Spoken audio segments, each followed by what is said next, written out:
Hello, my name is Teacher Lindi. I've had the honor of working for BlingABC for nearly 2 years. The time has flown by, but you know what they say, time flies when you're having fun.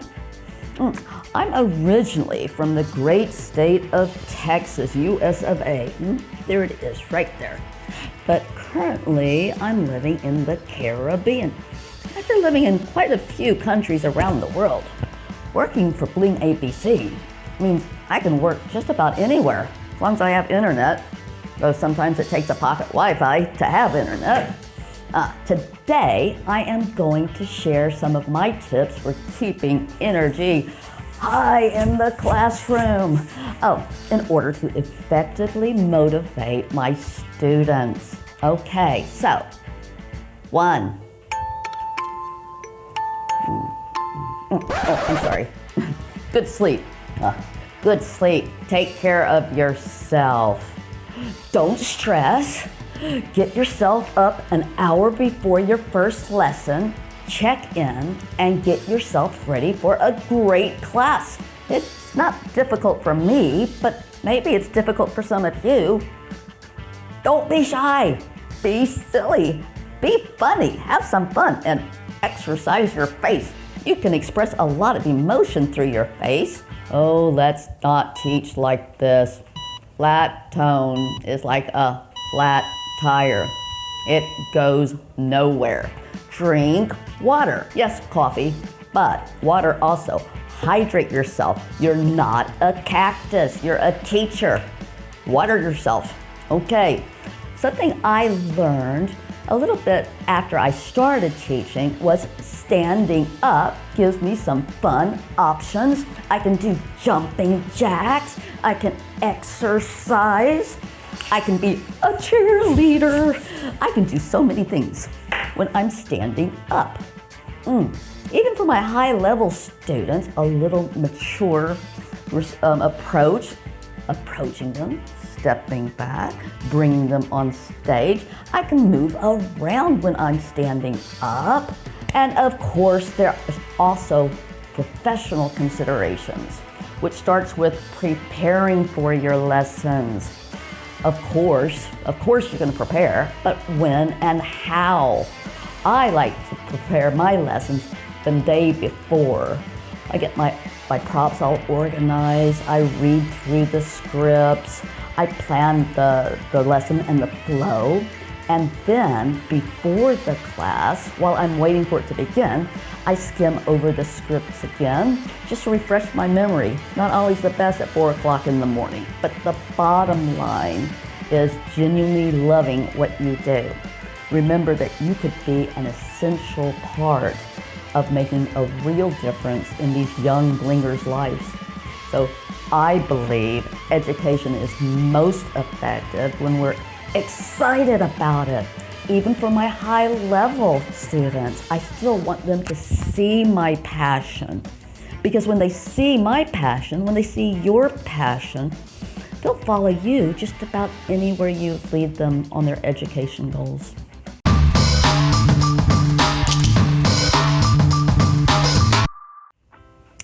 Oh, hi, it's me again. Oh, another fun day at the office.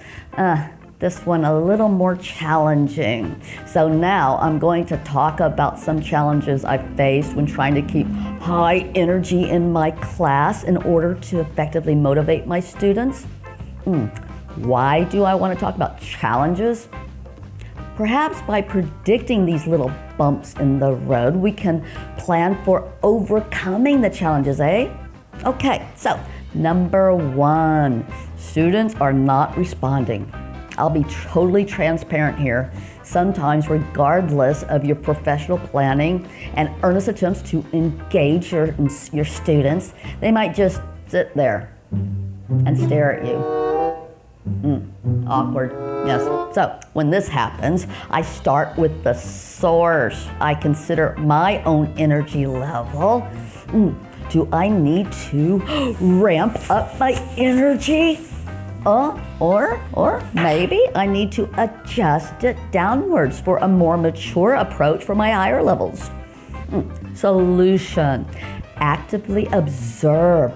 Observe what happens with your students and the classroom energy when you adjust your energy. Consider the classroom, your education laboratory, and experiment with cause and effect. Okay, still focusing on the source, this time the lesson material. Is the material a little too high levels for some of the students? Now, please note that although BlingABC provides awesome lesson material, most with engaging interactive games, it's nearly impossible to design every lesson to be perfectly fitted for every student. Impossible. So solution. If words are giving a student problems, we'll break it down.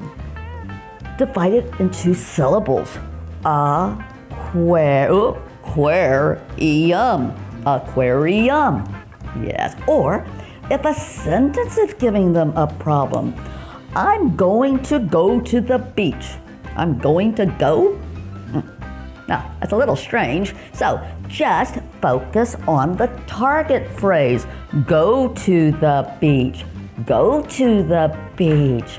And don't forget to reward them, even for partial successes. Yes, rewards are important. Okay, another challenge. Student is disruptive or just distracted. So, firstly, keep in mind that our online classes are after the student's busy day, often filled with school, homework, and other activities. So, equate it with how you would feel after a full day of teaching, a full day of taking care of your family, then sitting down to study Chinese online. Challenging, yes? So, now that you've armed yourself with empathy for your students, let's discuss some solutions. One of my favorites, even though I don't sing very well, is to sing or chant the student's name to capture their attention. Isan, hello, where are you? Sometimes the other students will join in on the sing-song. Oh, and here comes Isan. Oh, you're calling me? Yes. Another way to bring their attention back to the lesson is to bring the disruptive or distracted student on stage and give her the mic so that she becomes the superstar. Yes, give her the opportunity to shine. Perhaps she enjoys drawing, so give her the electronic pen to draw her response. Okay, another very effective technique, works even with us adults, is positive peer pressure. Yes, oh, she's staring at me because I'm not paying attention. So bring them on stage and say, Johnny, do you think Susie is paying attention? Oh no. Oh, and Susie straightens up immediately, yes. Okay, now, what if more than one student is distracted? Well, physical activity. Start moving them. Tell them, everyone, stand up. Let's do some jumping jacks or some other physical activity that fits in with the lesson plan. Okay, so now let's talk about the older students, the higher level ones, the ones we need to treat with respect. Bring them on stage, but this time have a conversation. Don't lecture, that's not too good. So I face them on the camera, like we're face to face in the same room, and say, so Gary, what do you think about this? Is this a little overwhelming? Talk to them, give them the opportunity to converse on an adult, mature level. Often when we treat them like an adult, they respond like an adult. Hopefully these little tips to overcome some of the typical challenges has helped you. I hope it's inspired you. If they're not quite right for you, tweak them and let me know what worked for you. I'm always open for new ideas. Thanks for listening and let me know how it works. Happy teaching!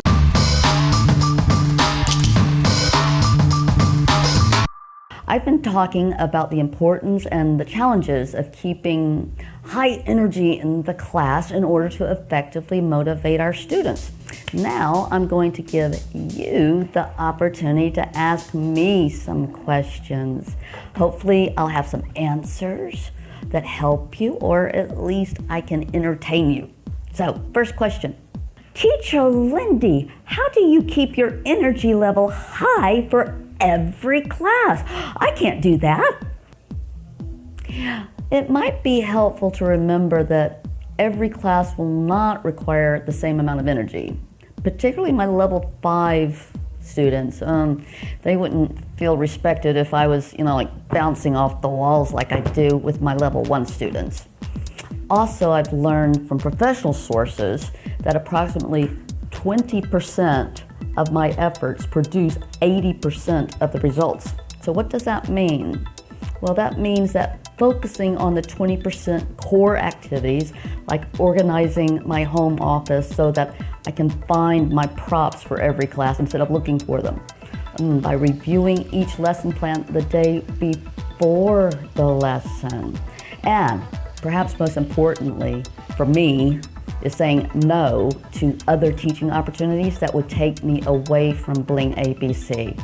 Then I don't have to organize my calendars. I don't have to decide which classes I take. I'm working for BlingABC exclusively, and I've got more energy for my classes. I want to be the superstar of motivation. What's the most effective way to motivate students? The most effective way to motivate students? Oh my.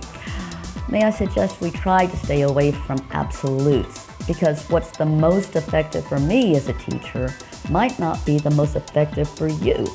Personally, I find that standing while teaching energizes my core and gives me many fun options to improvise, but standing for another teacher might be physically challenging and as a result sap them of energy. Same for students. What optimally motivates some students might not be effective for other students, depending on their level and their personalities. I do find that more one-on-one chats, when possible, is very effective for almost all my students.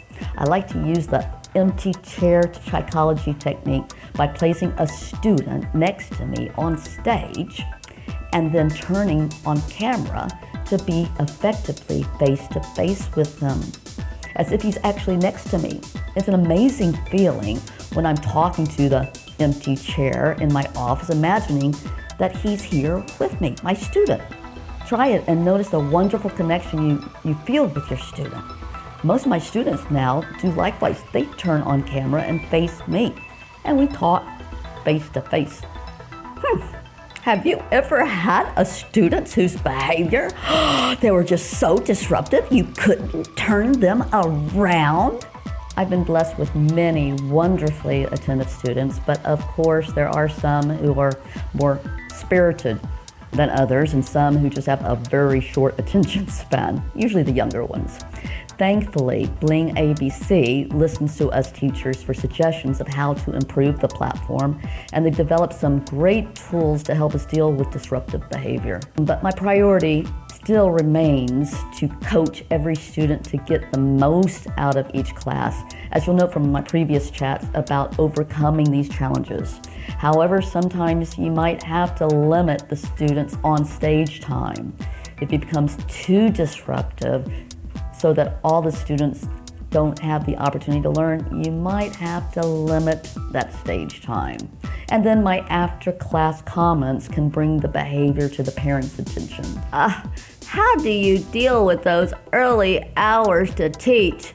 Yeah, I'm in a different time zone than Beijing. Oh yes, the early hours of teaching in a different time zone from Beijing. It can be challenging. But actually, the early hours were an attraction for me. My teaching with BlingABC is completed by 9 a.m., which means I have the entire day to do my thing. Of course, that means going to bed earlier than maybe some people are used to. But by paring down my life to what I call the essential few, my priorities, I feel freed up to enjoy a life-changing teaching career, life-changing for me and for my wonderful little blingers. It just comes down to priorities and making choices.